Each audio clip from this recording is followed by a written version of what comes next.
Ilang mga hakbang na nakatuon para magkaroon ng tahanan ang bawat Pilipino ang siyang pinag-usapan naman sa pagpupulong ng Committee on Housing and Urban Development ngayong araw.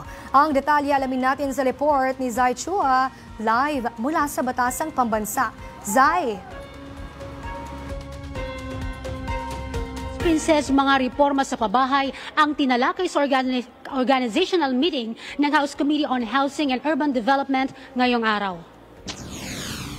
Ilang House bills ang ipinasa sa unang organizational meeting ng komite. Ilan sa mga ito ang kakulangan sa pabahay, pagdami ng informal settlements, hamon ng mabilis na urbanisasyon at ang napapanahong banta ng pagbabago ng klima tulad ng bagyo. Tinalakay rin ang pagbuo ng isang bagong Comprehensive National Housing Code o panukalang batas na papalit sa halos 2 dekada Urban Development and Housing Act.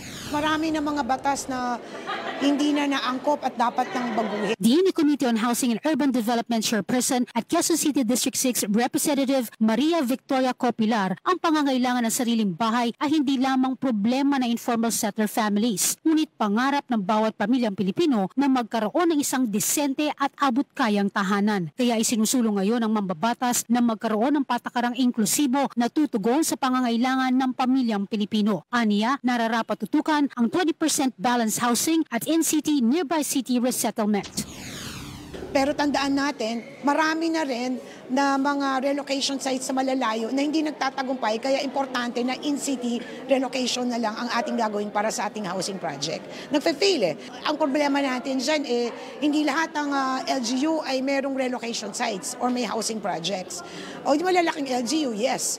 Oo, pwede sila sa in-city. Ilan naman sa mga gustong tutukan ni Copilar ang reforma sa penalty ng mga umaabuso sa pabahay. Bigyan ng pabahay ang mga nasa estero at ang mga simpleng empleyado ng gobyerno tulad ng mga guro. Sa huli, nangako si Copilar sa mga urban community na aaksyonan ng mga problemang kinakaharap ng mga ito sa pabahay.